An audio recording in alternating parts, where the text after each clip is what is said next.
146 146 सदस्यों द्वारा हस्ताक्षरित निम्नलिखित प्रस्ताव की सूचना प्राप्त हुई है, जिसमें भारत के राष्ट्रपति को माननीय इलाहाबाद उच्च न्यायालय के वर्तमान न्यायाधीश न्यायमूर्ति यशवंत वर्मा को न्यायाधीश जांच अधिनियम 1968 की धारा 3 के साथ भारत के संविधान के अनुच्छेद 124(4) के साथ पठित अनुच्छेद 217 और अनुच्छेद 218 के अंतर्गत उच्च न्यायालय के न्यायाधीश के पद से हटाने के लिए एक समावेदन प्रस्तुत करने का प्रस्ताव है। ये सदन संकल्प करता है कि इलाहाबाद उच्च न्यायालय के न्यायमूर्ति यशवंत वर्मा को उनके निम्नलिखित कदाचार के लिए पद से हटाने के लिए महामहिम राष्ट्रपति जी को एक समावेदन प्रस्तुत किया जाए। दिल्ली उच्च न्यायालय के तत्कालीन न्यायाधीश न्यायमूर्ति यशवंत वर्मा वर्तमान में इलाहाबाद उच्च न्यायालय के न्यायाधीश के सक्रिय और कब्जे में नई दिल्ली स्थित 30 तुगलक क्रिसेंट परिसर में आग लगने के कारण अस्पष्टीकृत नकदी की बरामदी के संबंध में भारत के सर्वोच्च न्यायालय द्वारा सार्वजनिक किया गया विवरण हमें 15 मार्च 2025 की सुबह 30 तुगलक क्रिसेंट नई दिल्ली से जली हुई नकदी धन मलबे को हटाने के संबंध में साक्ष्य की भी जानकारी है। हमने न्यायाधीश जांच अधिनियम 1968 के सामान्य प्रावधान और विशेष रूप से उसकी धारा 3 के प्रावधानों का अध्ययन किया है और हमें उनके बारे में परिचित कराया गया है। हमने न्यायाधीश जांच अधिनियम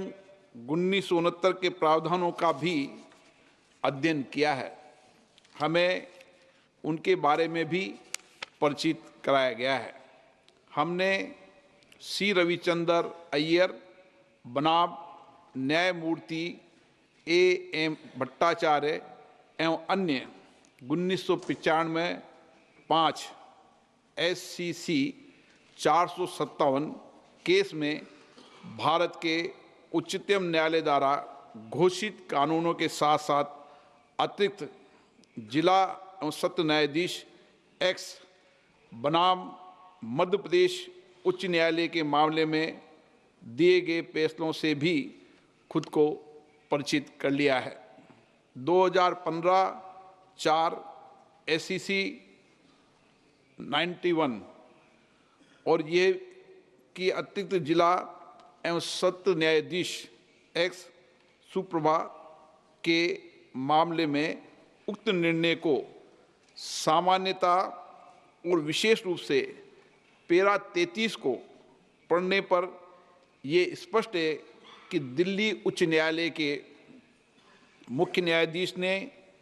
न्यायमूर्ति यशवंत वर्मा के विरुद्ध शिकायत को गंभीर प्रकृति का पाया और उक्त निर्णय के पैरा 33 के तहत परिकल्पित इन हाउस प्रक्रिया का पालन किया। यह भी स्पष्ट है कि भारत के तत्कालीन मुख्य न्यायाधीश ने इस गंभीर चौंकाने वाले घटना और तथ्यों पर विचार करने के बाद और न्यायमूर्ति यशवंत वर्मा की प्रतिक्रिया तथा दिल्ली उच्च न्यायालय के मुख्य न्यायाधीश की टिप्पणियों को ध्यान में रखते हुए ये राय बनाई कि इस विषय पर गहन जांच आवश्यक है। इसलिए भारत के तत्कालीन मुख्य न्यायाधीश ने अतिरिक्त जिला एवं सत्र न्यायाधीश S सुप्रा के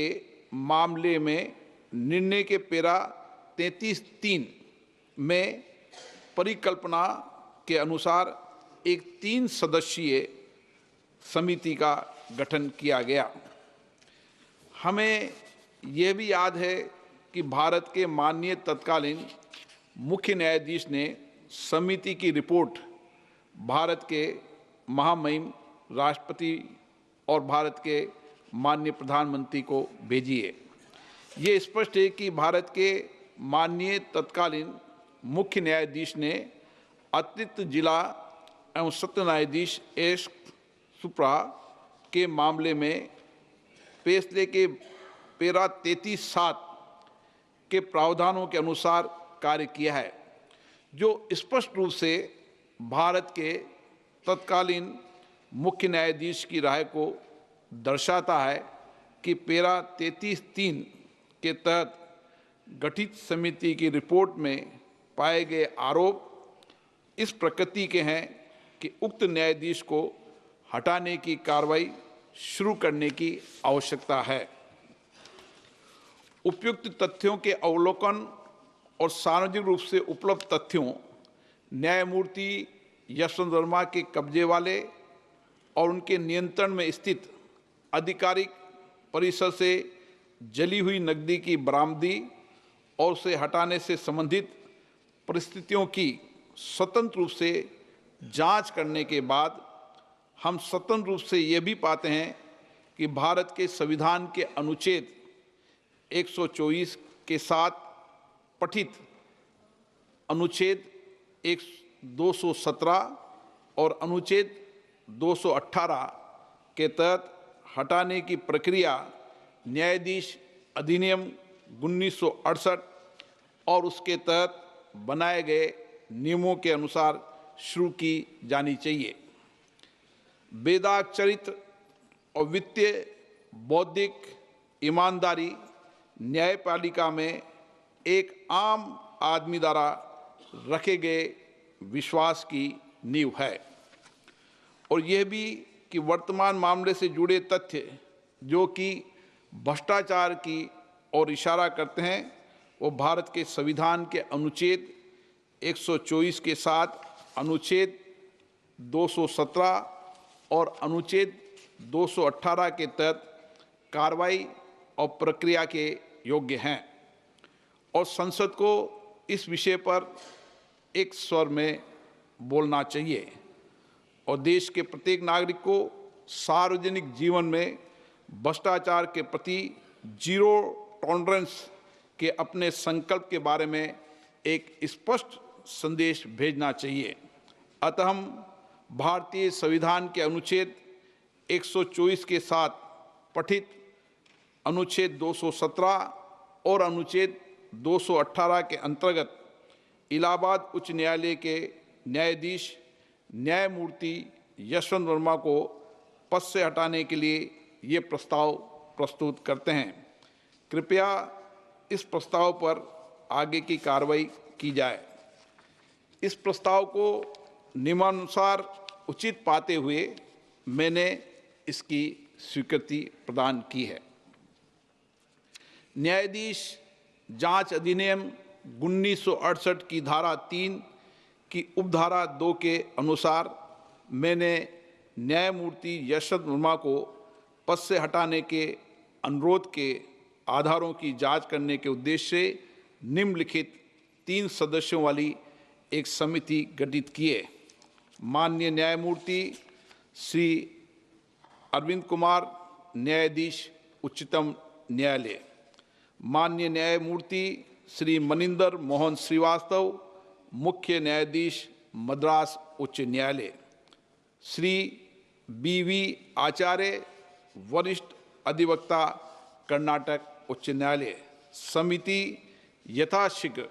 अपनी रिपोर्ट प्रस्तुत करेगी। जांच समिति की रिपोर्ट प्राप्त होने तक ये प्रस्ताव लंबित रहेगा।